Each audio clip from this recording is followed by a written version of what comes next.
Okay, this baby blue moment. Break down this outfit for me. And the butterfly. Okay, well...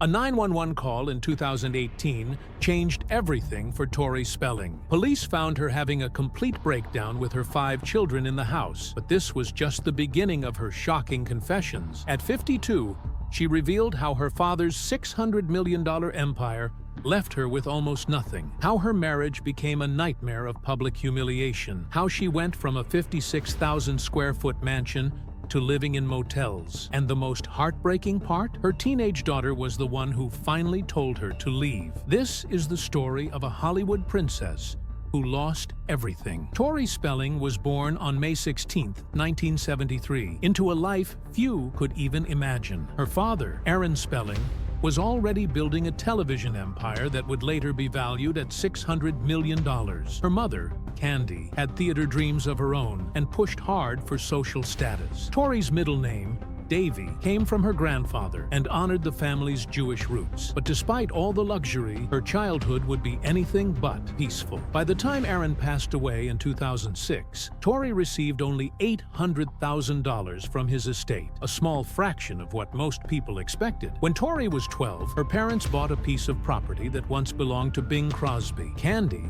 who adored Crosby, didn't preserve the home. She demolished it. In its place, they built what became known as the Manor, the largest private residence in Los Angeles County. The entire project took 6 years. When Tori finally moved in at 17, she was walking into a 56,000 square foot mansion with around 125 rooms. The basement alone had a bowling alley, arcade, salon, gym, bar, and even a doll museum filled with custom dolls of her and her mother. The staff had their own wing on the second floor. But the house never felt like home to Tori. She later said her dad preferred small, cozy places, and the mansion was really her mom's dream. Tori attended Westlake School for Girls, a place known for educating Hollywood's elite. But her acting career started even earlier. At age 6, Aaron hired a private acting coach. By the time she was 8, she appeared on her first show, Vega. From there, she kept getting roles on shows her father produced: The Love Boat, Fantasy Island, T.J. Hooker, and Hotel. These weren't accidents. Aaron gave her a small role in almost everything he made. By 17,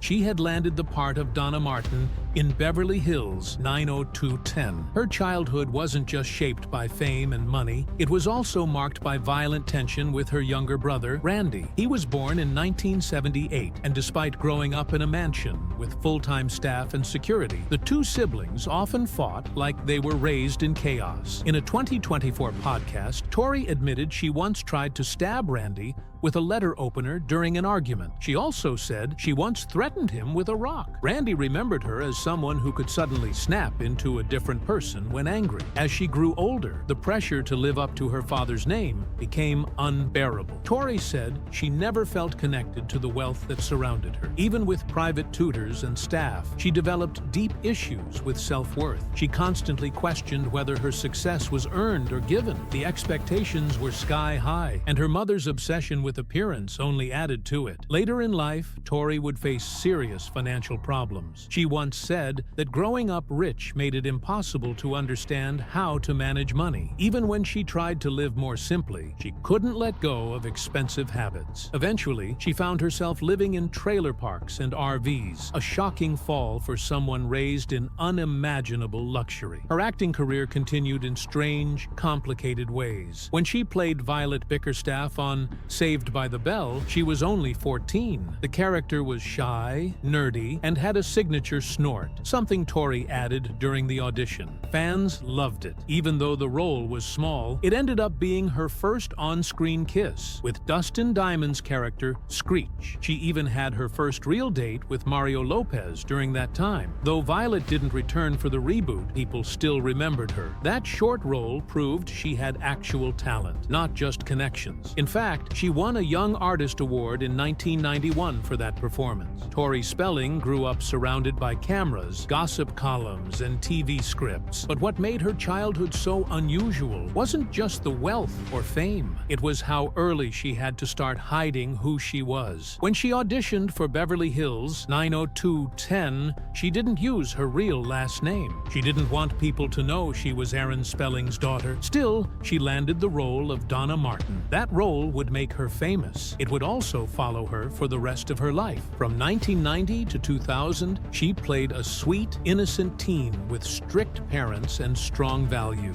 Her decision to stay a virgin on the show turned her into a symbol. Fans rallied around the phrase "Donna Martin graduates" after a prom scandal nearly got her kicked out of school. The phrase became a part of pop culture, and so did Donna. But that spotlight came with a cost. By the time she wrote her autobiography in 2008, she wasn't just reflecting on fame. She was describing damage. That bubbly, naive character had taken over her real identity. People saw her as ditzy. Even in her own relationships, she felt trapped. Her then-husband called her Donna during intimate moments. She later admitted it gave her chills, in the worst way. Her sense of self faded. She described herself as someone who couldn't form her own opinions, constantly chasing approval. That one role, meant to be a career highlight, had boxed her in. It shaped how others saw her, and worse, it shaped how she saw herself. In real life, Tori had her own teenage romance on set. She and Brian Austin Green were more than just co-stars. They dated in 1990 and 1991. Their relationship ended with a dramatic moment at Disneyland, where Green rented out part of the park for the cast. Tori told him she never wanted to see him again. He kissed her anyway. Then everything went quiet for 18 years. When they reunited in 2024 for a podcast, the tension returned. Tori remembered their first time together vividly. Brian said he didn't even recall it. That one statement captured the distance between them. They had once promised they'd stay close forever, even take vacations together. But at a 90210 DVD event, Tori walked in with her husband, Dean McDermott, and didn't speak to Brian at all. He later said their connection had always been more intense than normal. But intensity doesn't always last. Friendships didn't survive the spotlight either. Shannon Doherty had been one of Tori's closest friends,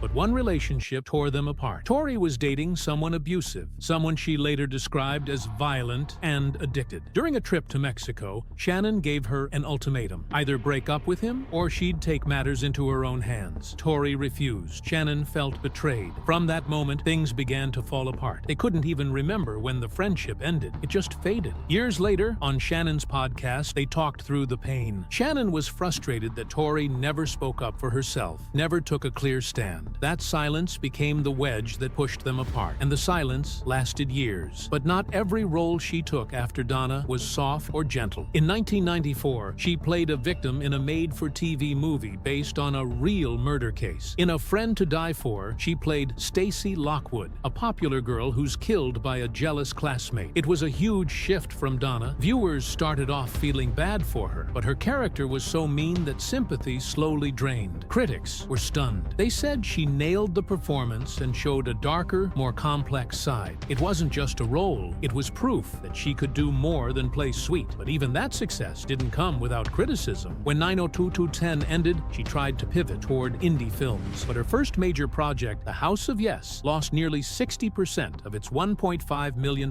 budget. It brought in just $626,057 at the box office. Her second project, Trick, cost $450,000 and made a little over $2 million.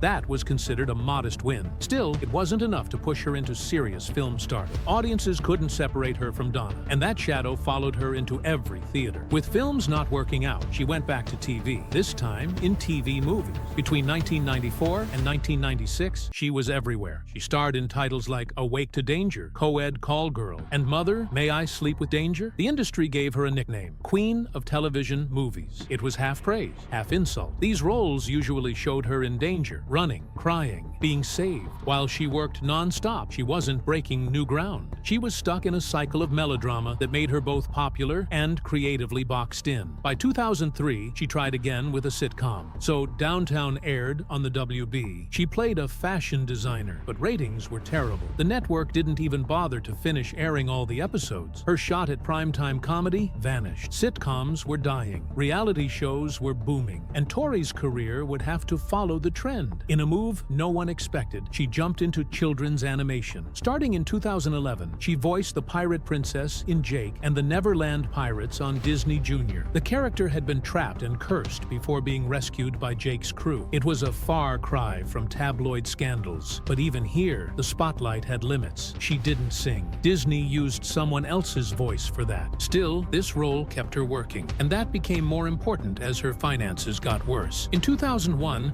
she appeared in Scary Movie 2. It could have been a big break, but behind the scenes, chaos ruled. A planned nude scene was later scrapped, though her father had encouraged her to do it, thinking it would help her career. The directors often canceled filming after actors had already been in makeup. Scripts were rewritten on set. Despite her efforts, most of her scenes were cut. It left her feeling exploited. She gave everything, and they edited her out. Then came reality TV. In 2006, she starred in So Notorious, a show that mocked her own life. NBC had rejected it, but VH1 picked it up. She played a version of herself with a spoiled mother, a sassy dog, and eccentric friends. Critics liked it, but it only lasted 10 episodes. Still, it gave her something no other role had: control of her story. For once, she made fun of herself before anyone else could. That same year, she and Dean launched Home Sweet Hollywood. They gambled everything, including her $800,000 inheritance from her father's $600 million estate, on a bed and breakfast in Fallbrook. But reports later revealed they hadn't actually bought the property. They leased it. The entire business was shaky from the start. In a bold move, Tori officiated a gay wedding on camera to boost attention. The show pulled in 1.4 million viewers and broke records for Oxygen. Tori Spelling didn't just write books. She opened the gates to her private life and let the world walk through every broken hallway. In 2008, her first memoir came out. It was called Storytelling, and people couldn't stop reading it. By September, it hit #1 on the New York Times bestseller list and stayed there for 14 weeks. It even won Bravo's A-List award for Best Celebrity Autobiography the next year. The book pulled no punches. She wrote about how her father, Aaron Spelling, spoiled her with huge birthday parties that cost more than most people made in a year. But she also wrote about the pain of feeling unloved by her mother, about a nose job, a bad marriage, and how she ended up with only $800,000 from her father's estimated $500 million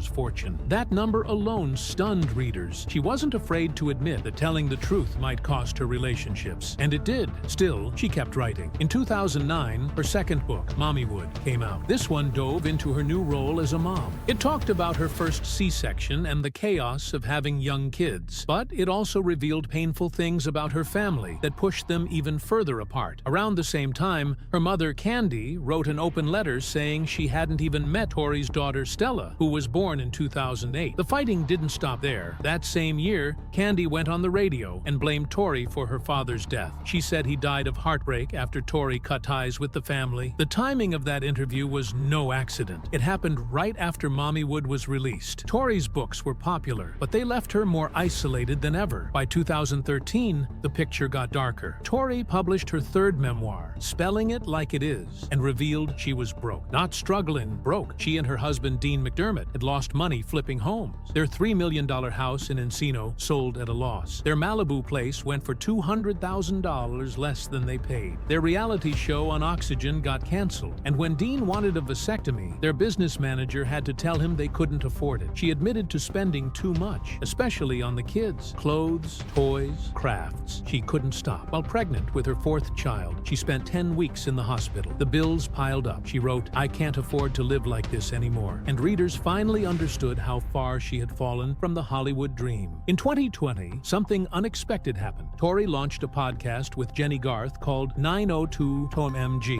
It was a return to the past, back to Beverly Hills, 90210. The show became her lifeline. Jenny barely remembered filming, but Tori remembered everything. That made her the anchor of the podcast, the one who told the real behind-the-scenes stories. They even addressed old rumors, like the claim that guest stars were told not to look at them. But the timing of the podcast said even more. It launched just as Tori's marriage to Dean was falling apart and money problems returned. By 2024, it had become her main source of income. After 18 years, she filed for divorce, and once again, she turned her personal pain into public content. This time, though, it gave her a platform that helped her stay afloat. Long before the podcast, Tori's first marriage had already been filled with scandal. She married Charlie Sheehan on July 3, 2004. 15 months later, it ended. In July 2005, 1995, while filming Mind Over Murder in Ottawa, she met Dean McDermott. He was married too, 12 years in, with actress Mary Jo Eustace. That same night, Tori and Dean began an affair. She later said it was instant love. She saw his wedding ring. She had a husband too. It didn't matter. She wrote that she felt no guilt, just the overwhelming feeling that she had to be with him. That one night blew up 2 marriages, and it started the years of chaos that followed. Motherhood brought love and fear. Tori had 5 children through 5 C-sections. Liam in 2007, Stella in 2008, Hattie in 2011, Finn in 2012, and Beau in 2017. But the birth of Finn nearly killed her. At 20 weeks, she was diagnosed with placenta previa. She bled 9 times during the pregnancy. One morning, she woke up to blood running down her legs. The condition got worse with each pregnancy. Doctors warned her that back-to-back C-sections made recovery harder. Finn had to be delivered in an emergency, and 3 weeks after Beau was born, she was rushed to the hospital again for surgery. She kept pushing her body, risking everything for one more baby. It wasn't just about growing a family. It felt like she was trying to prove something, but no pain hit as hard as what happened after Tori Spelling died in 2006. The man behind some of the biggest shows in TV history left behind an estimated $500 to $600 million. Tori inherited just $800,000 after taxes. That was less than 0.2%. Her mother got the rest. The public assumed there must be more to the story, and there was. Candy later said Tori's silence had killed Aaron. She told a radio show that her daughter cut them off. Dean McDermott later called it cruel, saying, "A mother should never abandon her daughter and grandchildren like that." Aaron had always played the good cop. Candy was the one who said no. Tori thought the money had been set up to force them to fix things. Instead, it left a wound that never healed. By 2023, the damage inside Tori's marriage had become too much to hide. It was their daughter, Hattie, who finally said what no one else could. She was 13. She walked up to her mother and asked, "Have you ever thought about being with someone else? Someone who treats you right?" That one question changed everything. Tori was stunned. Hattie was scared to even bring it up, but she had seen the drinking. She had seen the fights. Tori later admitted that staying together had become more damaging than separating. She said she thought keeping the family whole was best for the kids. In the end, it hurt them more. Hattie gave her the clarity she couldn't find on her own. On a warm June morning in 2011, Tori Spelling was just trying to get her kids to school. She was pregnant with her 3rd child and had her 2 young children, Liam and Stella, in the car. Suddenly, everything turned chaotic. A paparazzi began chasing her car through the streets of Los Angeles. In a panic, she lost control and crashed straight into a school wall. Her car was wrecked. The property was damaged. But what made it worse was the photographer's reaction. Instead of helping, he got out of his car and kept snapping pictures. 10 school moms ran over to chase him away. Later, Tori tweeted about the crash, sharing her fear and asking if someone would have to die before paparazzi backed off. Thankfully, no one was hurt, but she immediately rushed to the doctor to check on her unborn baby, shaken and terrified. 7 years later, in March 2018, everything came crashing down again. At 7 a.m., police showed up at Tori's house in Woodland Hills. Someone had called 911 saying she was having a full mental breakdown. She wasn't violent, but she was hysterical and falling apart. Her 5 kids were in the house when it happened. Stress had built up from every direction: credit card debt, lawsuits, tax liens, and constant fights with her husband, Dean McDermott. Just the night before, she had called the police herself, thinking someone was breaking in. It turned out to be Dean. That morning, he was the one who called for help. Tori had reached a breaking point. She'd been so busy taking care of everyone else that she forgot to care for herself.